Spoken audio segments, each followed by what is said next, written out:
মই নিজে অত্যন্ত দুখ আৰু লাজ পাইছোঁ যে এনেকুৱা ঘটনা আমাৰ মেডিকেল কলেজখনত হৈছে। মই নিজে অত্যন্ত লাজ পাইছোঁ, বুজাব নোৱাৰাকৈ মই লাজ পাইছোঁ।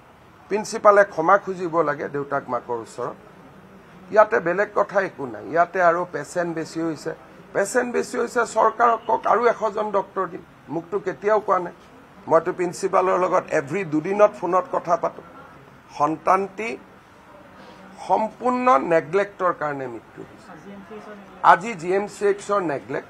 এতিয়া GMCH আৰু বিল্ডিংটোৱেতো নেগলেক্ট কৰা নাই, কোনোবা এজন ব্যক্তিৰ নেগলেক্ট হৈছে।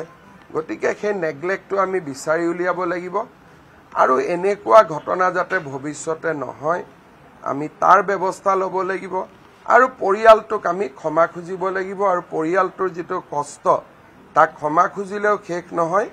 এটা মনত সদায় দুখ এটা লৈয়ে পৰিয়ালটো থাকিব লাগিব।